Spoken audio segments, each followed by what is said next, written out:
montón. Bueno, entonces les doy la bienvenida.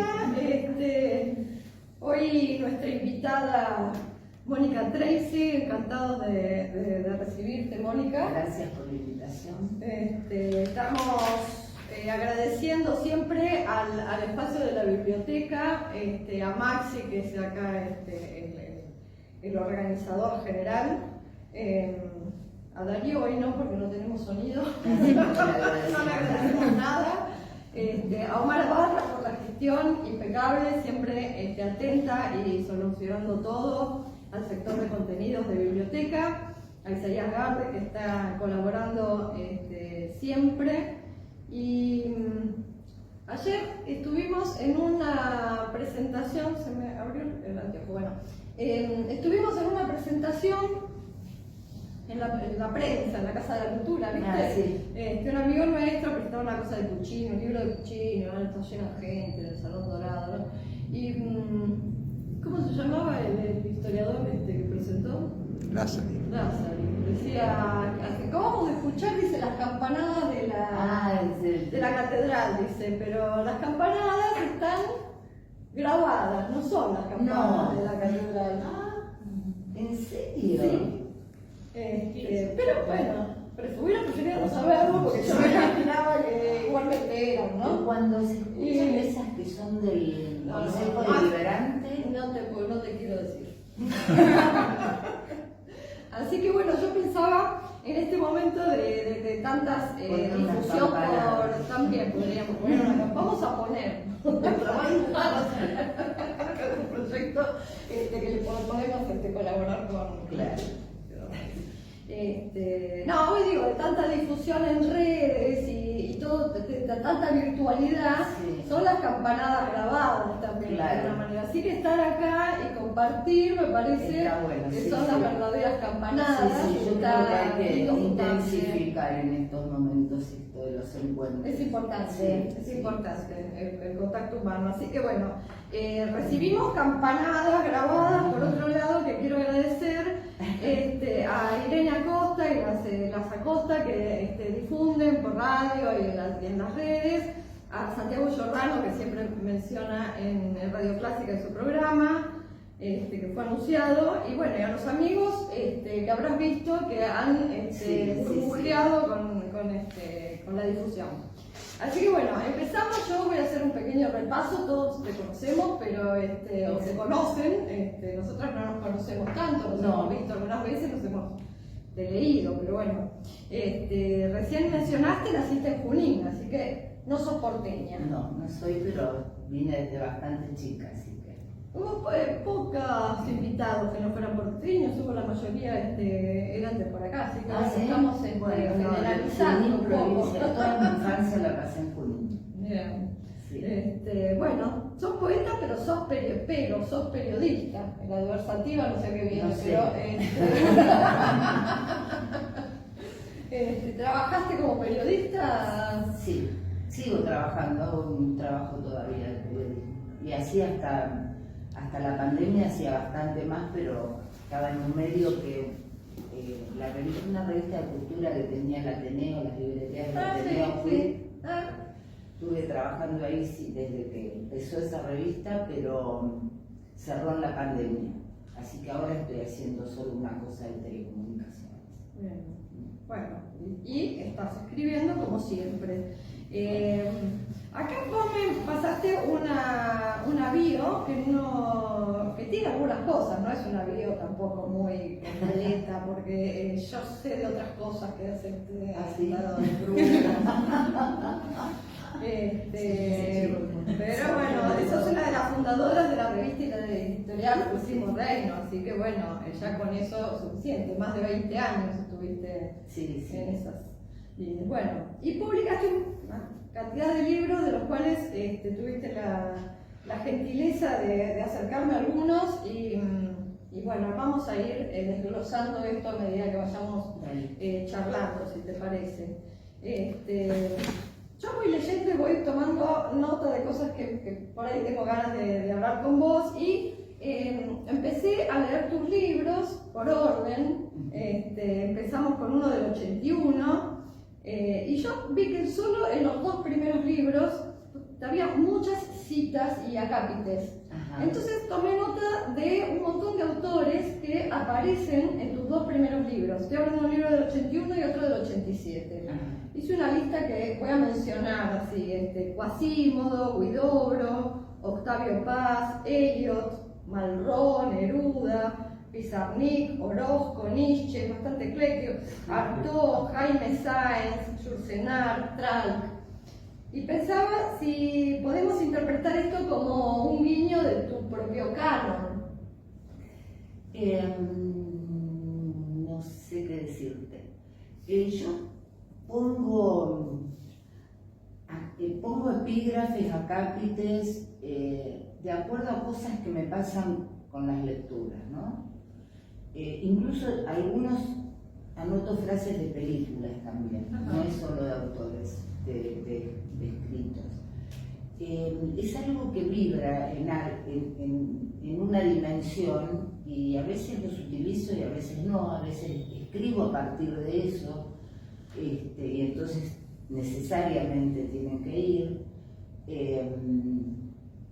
Pero bueno, estos autores fueron parte de mi primera formación con muchísimos otros, porque leíamos, qué sé yo, yo estaba en el grupo de Mario Morales, que él era un profesor de filosofía y poeta, un gran poeta, que no es tan conocido.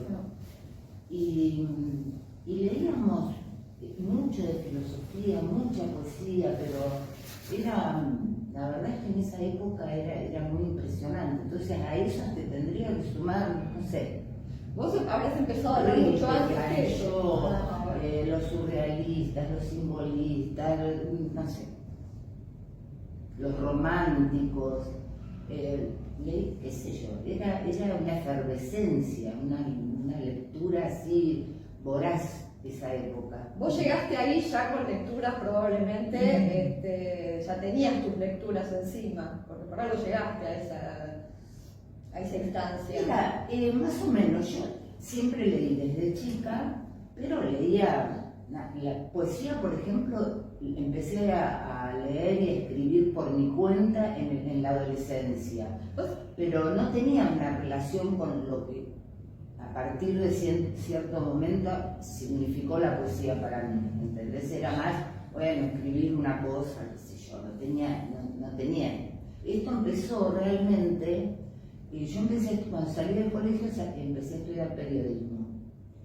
Y ahí lo tuve como profesor de literatura a Mario Morales. Un buen profesor te cambia el rumbo, ¿no? Es que era un poeta más que un profesor. Y un día se puso a leer a los gritos el poema Zona de Apollinaire. Yo ahí sentí, no entiendo nada, pero fue un clic, fue una cosa de entrar en otra dimensión. Después yo empecé a hacer un taller en la CEA, que ahí apareció Susana Villal, ya creo que era 73, ponele por ahí. Y empezaron a aparecer otros contactos. Yo dije en un momento no nos gustaba ese taller y dije, yo tengo un profesor, qué sé yo, que es poeta, no sé qué, y ahí empezó Último Reino, con Mario Morales, pero las lecturas a través de ese grupo fueron realmente... Yo te iba a preguntar si habías tenido buenas intuiciones literarias en tu juventud y que si podías reivindicar algunas, pero... Aquello son más intuiciones literarias. Sí, cosas que hayas leído y que te hayan parecido buenas y que después hayas corroborado esas lecturas, por ejemplo. Porque a veces uno lee cosas y después las vuelve a leer y dice, me ha pasado de leer cosas que no entendía en absoluto,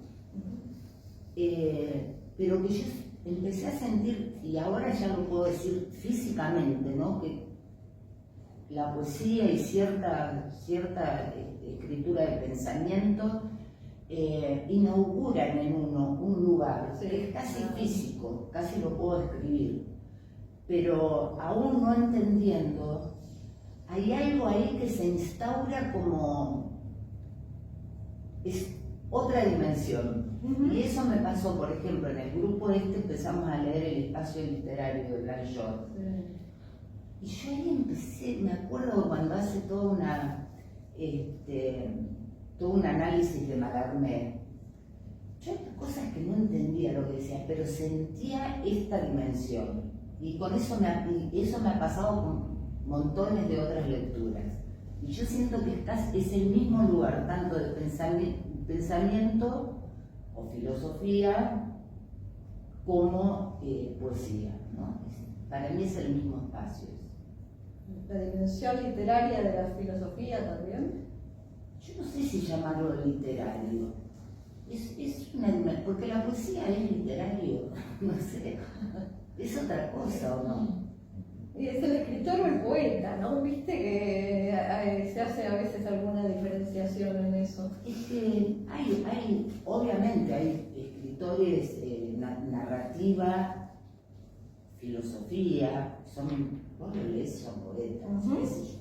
Sí. Nietzsche es un poeta, Platón es un poeta. No, claro, bueno, Sebald en narrativa, Aira, me encanta Aira, tiene muchos detractores, pero yo lo amo. Y vos decís, bueno, ahí hay una cosa con la poesía muy fuerte. O sea, para mí no es solo de la poesía esto que yo digo, pero no sé si la poesía es, sino yo diría es literatura. Se lee distinto, ¿no? Bueno, ¿y cómo concebís un libro? O sea, ¿hay un tema a priori? ¿Cuándo se termina un libro? Es muy difícil, es muy difícil saberlo. A veces otros te lo hacen saber. Claro, porque se lo das a amigos y te dicen, sí, está bueno, pero le falta, que me ha pasado acá con Dolores. A veces, no sé, yo he tenido amigos poetas que me han ayudado mucho leyendo María del Carmen Colombo, y en una época que era terrible, era Jorge García Zaval. No me dejaba pasar nada, pero era...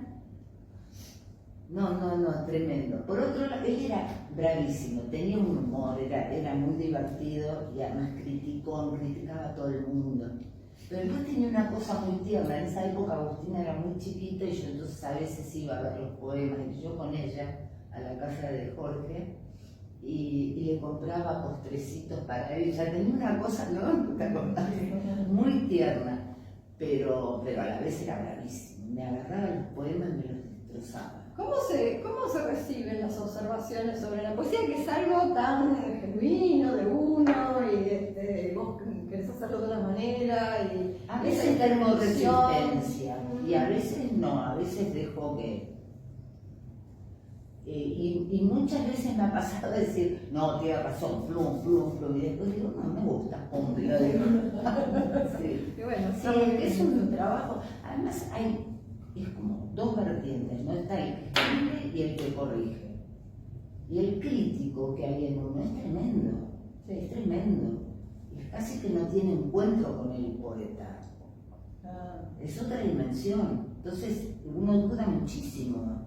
Hay un momento, y esto lo digo, me pasa a mí, por ejemplo, pero no sé si esto es así, que hay un momento en la que se está concibiendo la obra en la cual hay una gran vulnerabilidad, porque se está formando, y por ahí después que está plasmado es más fácil recibir observaciones. ¿Puede ser? No sé si me pasa eso, no lo sé. Porque también cada libro tiene su trayecto, ¿viste? ¿Qué sé yo? A veces unos libros han sido, bueno, todo lo que estoy escribiendo en un momento se une de una manera. Otras veces hay poemas de distintas épocas y vos decís, acá hay algo, pero que no tiene... Ahora, por ejemplo, con lo que yo tenía escrito, estoy medio armando dos libros diferentes y fueron escritos más o menos en el mismo tiempo, pero son dos zonas muy distintas. Y en cambio me pasó con uno de estos libros, ¿cuál era? Con este, por ejemplo, que yo venía escribiendo una cosa más, que tenía algo narrativo y después empecé a escribir otra cosa, pero que estaba en la misma línea y que era como esa narración pero más desnuda. Y yo sentí que eran como dos partes de un mismo libro. Entonces es raro cómo se da. Yo no sé. Bueno, vamos a empezar con los libros. Dale. Agarremos los libros. Agarremos. Empezamos por el principio y yo elegí de este libro del 81, hermoso, un poema y te quería invitar a que lo leas si tenés ganas. Dale. Empezamos por el verbo. Y al principio fue el verbo. Entonces Sí. se llama nombro. Sí, después algunos tienen títulos, pero después en los últimos libros creo que ya no tienen título. Nombro. No es por volver que he cambiado las palabras. Si digo luz, que veas la paleta de un pintor desesperado. Si digo hombre, recorre un incierto camino de palabra a silencio. Si digo Dios, confúndete con tu propia muerte y devora tu eternidad. Si digo amor, que tu cuerpo celebre. Para saber quién soy, cambié el valor de las palabras. Es un libro corto. Fue el primer librito. Ese libro yo ya lo tenía bastante escrito, tal vez después agregué algo. Yo me fui a vivir a Venezuela en el 78 y ese libro estaba ya casi. Bueno, se dio la diáspora, ¿no? Se fueron del grupo, Patricio y Víctor se fueron a Barcelona, yo me fui a Venezuela. Y después allá gané una beca para hacer un taller en el centro Rómulo Gallegos. Yo pensé que había cambiado el orden de esa situación. Pensé que ganaste la beca y aprovechaste para. No. Y bueno, entonces allá terminé de armar el libro y ahí había que presentar el libro lo iban a publicar. Al final no lo publicaron, pero yo presenté este libro que después, cuando volví, salió como separata todavía no estaba la editorial. Entonces salió como separata de la revista, una de las revistas de Último Reino. Este es un poema del libro que se llama A pesar de los dioses, y yo pensaba que a pesar de ellos, de los dioses digo, sos vos, es tu voz la que se encarga del verbo. Sí, no sé si es mi voz o una voz que anda ahí. Bueno, se te carga.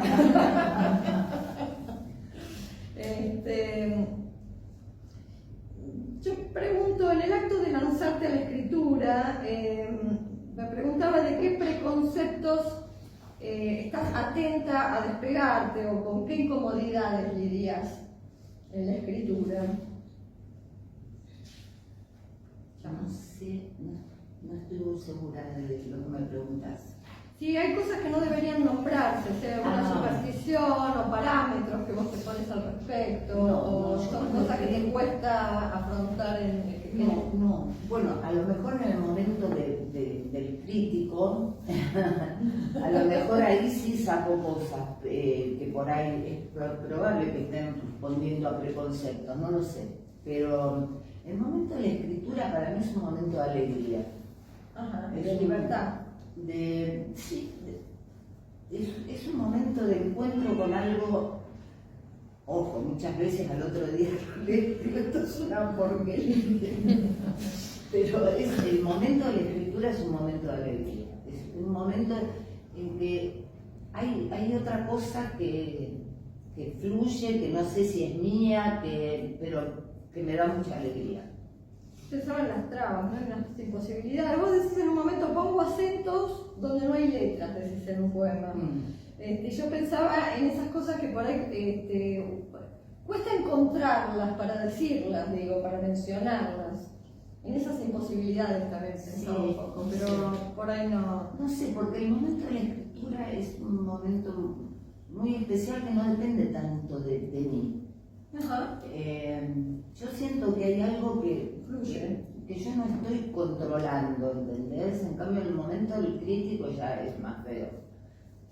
Vos sabés que, bueno, ahora vamos a hablar seguimos con el siguiente libro, Celebración Errante, y justamente yo me preguntaba si hablas de la errancia al escribir poesía o si hablas de la errancia de la vida misma, digamos, el misterio hacia quién sabe dónde, ¿no? Esa errancia que se me vincula con esta especie de fluir que mencionaba recién. Y sí, la errancia, ¿viste? El error, la errancia, el vagar, la errancia, el vivir, sí, creo que está. Las palabras tienen eso, ¿no? Y sobre todo en la poesía, tienen algo que se disparan. Yo tuve una experiencia hermosa en la facultad, porque yo estudié periodismo y después estudié letras.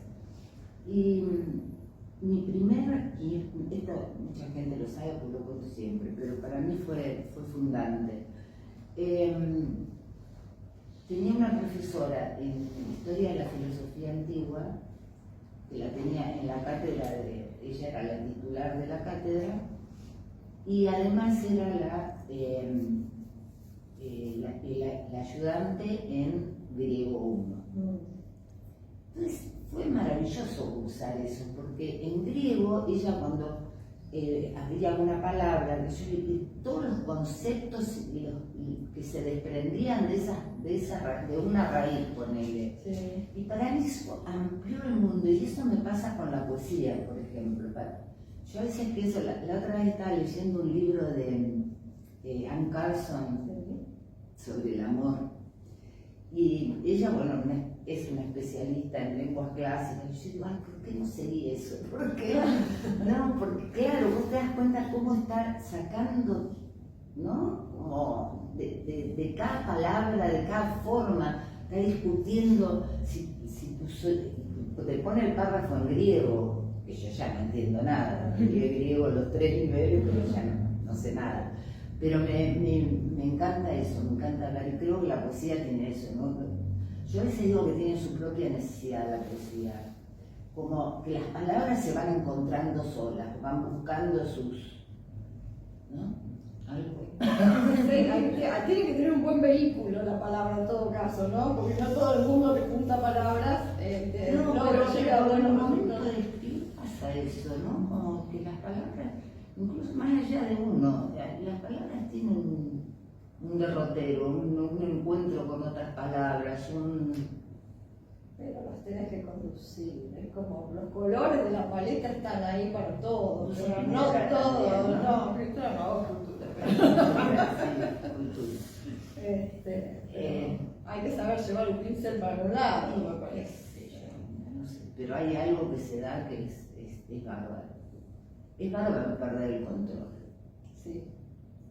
Pero Entonces, hay algo regulado en eso. Seguro ¿no? que hay algo, claro. O algo, mira, el otro día hablábamos con Muñoz, ¿no? Hay un momento desaforado, y después sobre eso uno puede trabajar también, ¿no? Trabajar de una forma un poco más controlada, ¿no? Sobre eso que uno puede Pero permitirse. es muy linda esa sensación de descontrol. Después que lo de Dionisíaco y lo apolíneo. Bueno, yo marqué acá un poema de este libro, que te invito a leerlo, te lo recapité de Eliot. Bueno, Eliot fue alguien también para mí muy fundamental en mi poesía. Alcánzame la copa de almendras. El epígrafe de Eliot es: apresúrense que ya es hora. Alcánzame la copa de almendras que beberé al ritmo del conjuro. Desdobla mientras tanto esas telas antiguas. Hay dibujos de luz bajo tus dedos. Queda tanto por hacer. ¿Qué orden cabe a esos libros? No apartes la música. Mantén ese silencio en movimiento. Dejaremos hermosa esta sala al partir.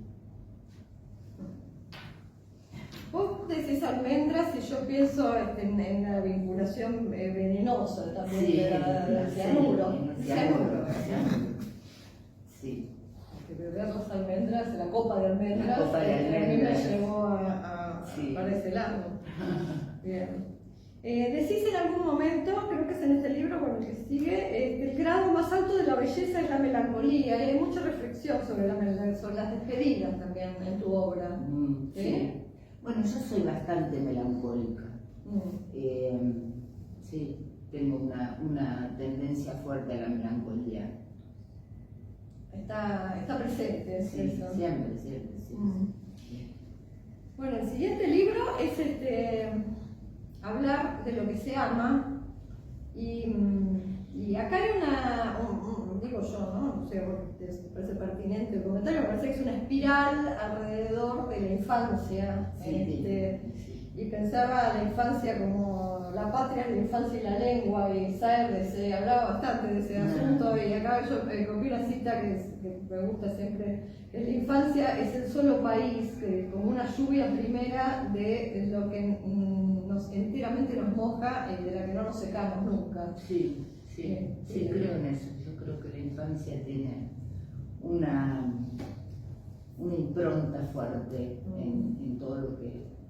De hecho, yo, por ejemplo, de chica, ya muy chiquita, empecé a bailar clásico. Y ahí vamos a ir. Y después eso en algún... Bueno, yo pensaba que iba a ser bailarina, después pasaron cosas.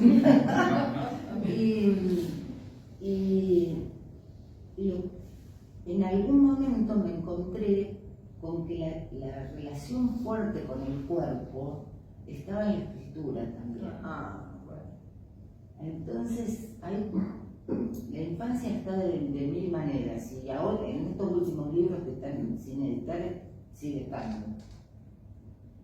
La corporalidad de la vez me encantó. Claro. Bueno, yo seleccioné dos poemas de y ese.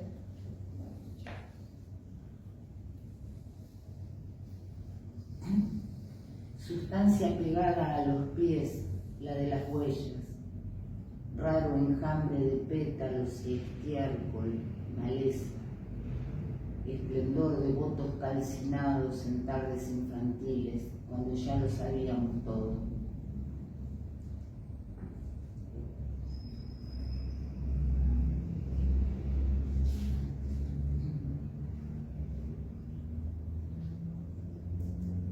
La noche en que esperamos la señal, la noche en que aceptábamos cualquier trato, un mercachifle, un notario, un bálsamo, la noche astillas, hilachas, sin recuerdos, de rodillas, de pie, bebiendo, de espaldas a la puerta, a la ventana, viendo solo por los ojos y hacia adentro, un mínimo trato, cualquier engaño.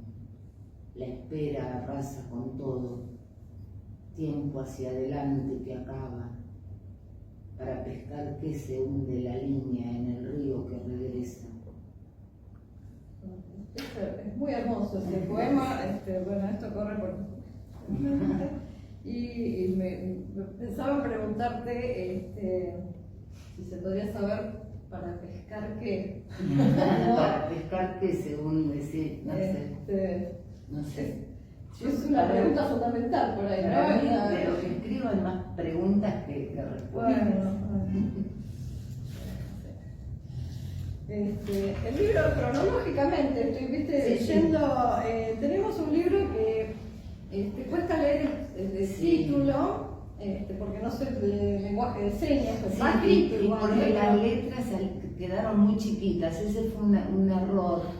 Pero el que me hizo estas tapas, desde esta, mirá, esta, y ese... Sí, son todos de Último Reino estos sí, libros. Y las tapas me las hizo un amigo de aquella época, que tenía unas ideas bárbaras, Julián Gallo, que diseñaba de una manera que me encantaba, pero acá se le chispoteó el tamaño de la...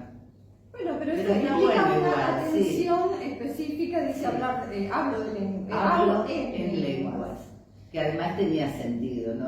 Hablar en lenguas y el lenguaje de... Totalmente, claro.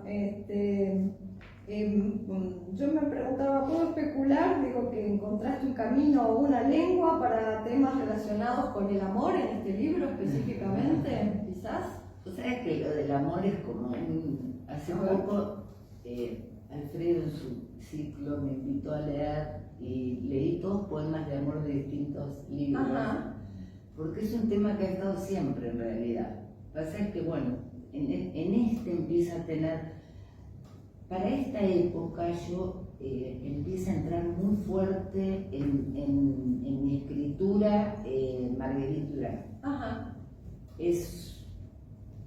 Acá ya estaba, pero acá, y esto que te decía del cuerpo, que siempre había estado la relación del cuerpo con la escritura, y con Marguerite Duras se hizo más presente, más consciente. Ajá. Y no sé, en un momento tuve que dejar de leerla porque escribía pegado a ella. Ah, mira vos. Era tremendo. Interesante. Sí. Bueno, y... Bueno, este es el título de un libro de ella. Détruire dit-elle. Y leí. Ahora estamos ilustrando lo que estás diciendo. Détruire dit-elle. Hay palabras que sueltan la lengua si no hay otra cosa. Una pasión no siempre es posible. Destruir, dice, pero no quiebra nada que no esté quebrado. Deshacer es otra cosa, armar en pedazos, no cree, ya no cree. Y esas palabras sueltan la lengua y la condenan a un ritmo insoportable. Deja marcarlo, no me acuerdo de esa cuál era.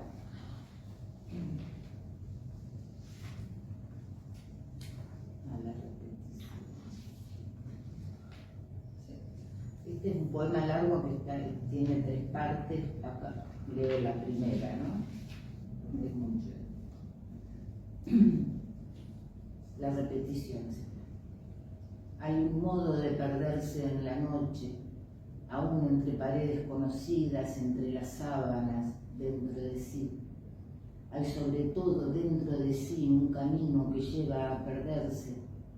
Hay siempre un maldito atajo por el que siempre tomo para huir. Es siempre el mismo modo en que me pierdo, siempre el mismo camino en la noche dentro de mí.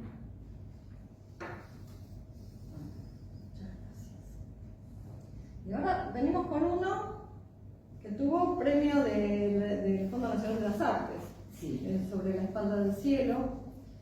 No me acuerdo de qué año era, no lo noté. Este es del 2008, por ahí. Estoy tomando, Sí. en 2007.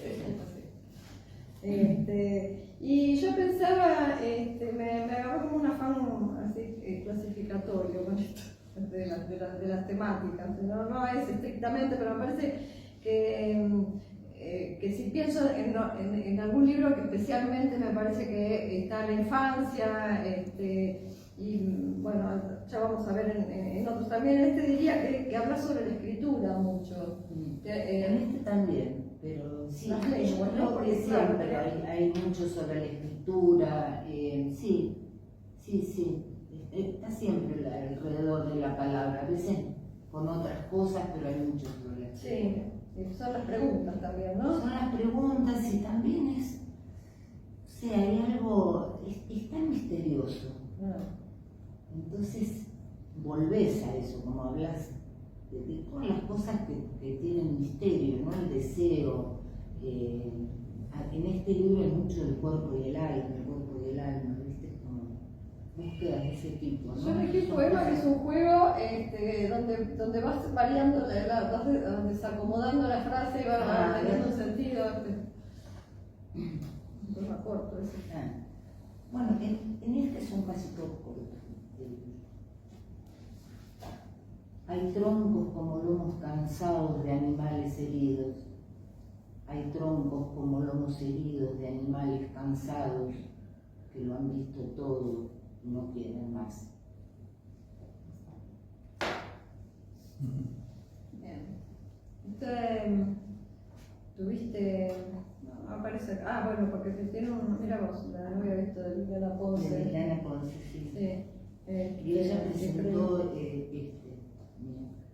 lo vamos ese a cuando agarrar ahora, se hizo porque la no tengo ese presentación que que tengo. presentó Liliana. Bueno, vamos Vamos a agarrar vamos, acá aparece hilos y aparecen las tapas de hilos que acá tenemos a la artista. Bello, no podríamos pintar un cardo como pintó No, ¿viste? Tenemos donde tengamos la paleta. Yo no se me ocurre. Y en este libro, en la última línea, el último poema, aparece también, está referido a la edad madura de alguna manera, y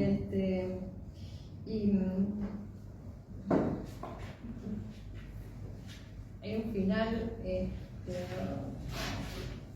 donde vos te preguntas, ¿es esta la edad madura? Es la última línea del último poema. Entonces, si vos hablaste de la infancia, hay como una cronología también en esto que se me ocurrió a mí, que desclasificarlos un poco, porque ya ahí hablaste de la infancia, incluso después hablaste de la juventud y esa infancia que había sido ya arrasada, decís en un momento, y vas dando cuenta de las distintas etapas que vas viviendo. Sí. O sea, estás muy presente, digo, en estos libros. Yo acá me gustaría que leyeras uno de ustedes esas preguntas. Este libro vamos a fecharlo también. 18, creo. 2018, por ahí. Sí, no, 2018. Este es el último que está publicado. Sí. ¿Este? Sí. Ah, es el que le da título al libro. Hay que dejar de ser hermosa, cortar los hilos que te suspenden de otra mirada, dejar el cuerpo sanando los ojos mirando el horizonte, tentar la intensidad de otra danza.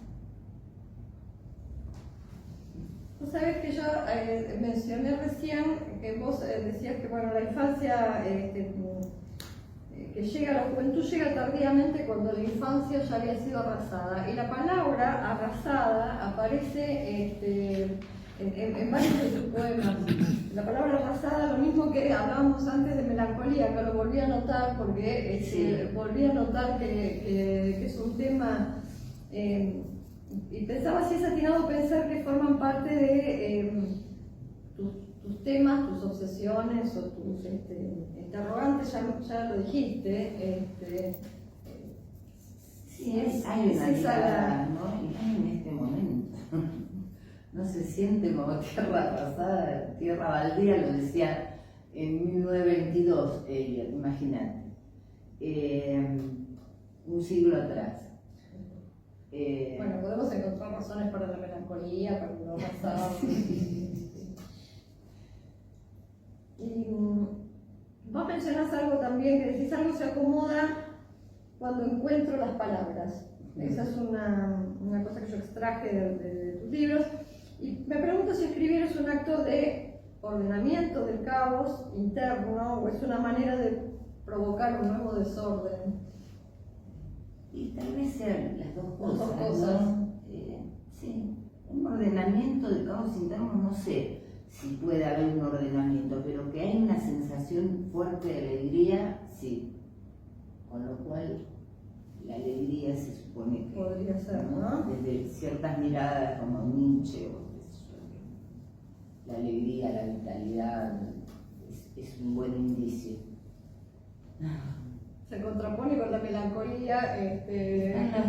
Porque, mira, a mí siempre me acuerdo era un prólogo de un libro creo que de Víctor Hugo, no sé, que decía que, y a mí eso me quedó para siempre, me quedó como una lección de vida. Decía que hay un mismo cuenco para la tristeza, para el dolor y para la felicidad. Entonces digo, sí, bueno, yo tengo esta melancolía, pero también tengo esta otra enorme capacidad de disfrutar el humor, disfruto con todos los sentidos, digo, entonces, bueno, será habrá que aceptarlo. Tener cuidado de que no se te llene el cuenco con la melancolía, ¿no? No, pero si después se llena con la felicidad. No, pero está todo ahí. Mira, vos mencionaste, y yo te decía que vamos a hablar y te preguntaba ¿qué te une a temas tan centrales como la danza o el delta, el tigre, que también aparece? Bueno, el delta del tigre en los últimos años estuve yendo mucho. Ahora no, pero en el momento que escribí este libro, sí. Es muy provocador el espacio de... Es bárbaro, es bárbaro. Es un lugar muy especial el tigre, sí, me encanta. Y la danza, bueno, eso, cuando era chica y después quedó para siempre. Yo después vi mucha danza, viajaba y iba a ver danza, primero clásica, después empecé a ver mucha danza contemporánea. Y me impresionó cómo pasó eso, pero hasta en el gesto, hasta la vivencia del cuerpo a la escritura. ¿Escribís a mano? Ahora escribo a veces, siempre escribo a mano, pero a veces estoy en la compu y me aparece algo y escribo. ¿Sí? Todo por esto del cuerpo. No, sí, eso para mí es fundamental, lo de la relación del cuerpo, la intensidad, ¿no? La violencia de cómo se abre camino la palabra. Ajá. Hay una violencia, hay algo. Está bien observado eso, ¿no? Y redondeo sobre este libro y me surge la pregunta si hay que dejar de ser hermosa, ¿está pronunciado como una renuncia o como una liberación? Sí, vos sabés que yo cuando lo escribí, lo leía y lo leía a veces de una manera y a veces de otra. A veces decía como un mandato, hay que dejar de ser hermosa. O era, hay que dejar de ser hermosa. Tiene tonos distintos, tiene abordajes distintos. Sí, en realidad yo no pienso que hay que dejar de ser hermosa, hay que dejar de ser hermosa en un sentido. Sí, pero, eso queda claro, me parece, en el poema. ¿No? Sí. Buscar la intensidad de otra danza, ¿no? Sí, no, entonces está medio como colgado ahí entre el sí y el no. Queda como muy determinado en lo que me parece a mí con lo que te comentaba de la última línea del último poema, ¿no? Esta cosa bueno, un cambio de estado, Sí, de alguna manera. Sí. Bien. Ese no es el último poema. No, el último poema, no, que te preguntas por la edad madura. Sí. Es esta la edad madura, ¿no? Y bueno, hay un cambio de estatuto ahí. Claro. Un giro. ¿Y qué sigue ahora? Esto que decías, estás escribiendo dos cosas. Sí, tengo dos libros bastante distintos. Hay uno que está entre dos títulos, así que mejor no lo digo, porque no sé cuál va a quedar. Que lo trabajé bastante también. Y después hay otro que se fue armando muy raro. Yo en un momento determinado empecé en viajes y en distintos momentos de mi vida a tener mucha conciencia de las inmigraciones, emigraciones. Empezó a pasar algo con todo eso. No las tuyas, en general, ¿estás hablando? En general, sí. y las terribles migraciones, ¿no? Las dolorosas migraciones que hay en este momento en el mundo. Entonces eso estaba muy... Entonces yo escribía poemas que tenían una relación con eso, y en un momento escribí un poema largo que tiene que ver con mi propia migración, con haberme ido del país, y bueno, a raíz de eso se fue armando otra cosa, que por el momento el libro se llama Las cosas que hice, por este largo poema que va primero, y que no sé si al final se va a llamar así, pero la otra parte, no, porque este es otro. Y la otra parte se llama Escalada. o a lo mejor le queda escalada en general y va el primer poema, las cosas que dice, todavía no sé, pero está bastante armado ya. Ese es uno. Ese es uno, el que te digo que fueron las migraciones, esta cosa que empezó a tener un sentido no sé, una búsqueda, no sé qué pasó, pero vi situaciones, por ejemplo, y eso lo cuento en un poema, en Siracusa, en Italia estaba, y veo frente al hotel había colas todos los días de africanos que iban a pedir los papeles. Y todos los días, bueno, algunos se los daban, los rechazaban, todos los días veías esa cola. Y como esas cosas empecé a ver un montón, y a veces solo de las noticias, ¿viste? Entonces eso empezó a tener un peso muy fuerte. Y bueno, se fue escribiendo, pero en muchos años. Y paralelamente estaba este otro libro, que no sé cuál va a ser el título. Un título probable es Las zapatillas de punta de la infancia. Bueno, claro. Y bueno, que eso es otro recorrido que no tiene nada que ver. Siempre poesía, nunca escribiste narrativa, prosa, digo. No, bueno, escribía mucho en periodismo, escribía notas así, tipo cuentitos, pero y después hice 3 cuentos para mis hijas, 3 cuentos infantiles. Y no escribí nunca narrativa. Bueno, yo te invito, vos trajiste ahí una carpeta y por ahí querés leer alguna cosa que tengas ganas vos. No sé, por ahí un poema para esto de acá, mira. ¿Trajiste inéditos entonces? Sí, son inéditos.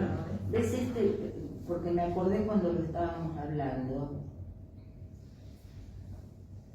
Esto es lo que voy a leer, que tienen que ver con esto del cuerpo, ¿no? Que decía,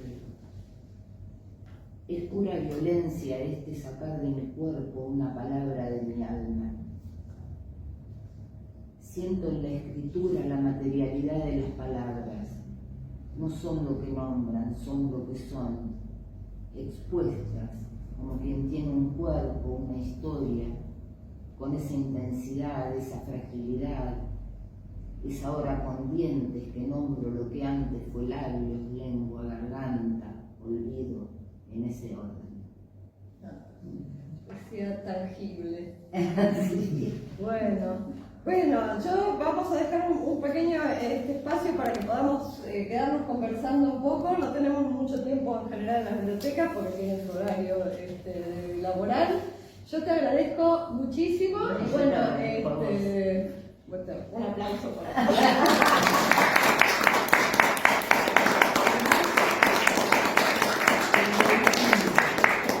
raíz de que nos encontramos, te di los libros y vos me diste el tuyo. No conocía tu poesía, me encantó. Bueno. Me gustó mucho. De hueso. Bloque de hueso. Me gustó mucho tu libro. Y después leyendo la contratapa, creo que fue, o no sé dónde, leí que ella es la que hizo la escultura de Papo. Sí, la paternal. La paternal, sí. Bueno, tienes que contar historias de eso porque pasaron tantas cosas muy divertidas. Bueno, muchas gracias, Mónica. No, gracias a vos. Un placer haber charlado con vos. Sí, estaba cerrada. Pero...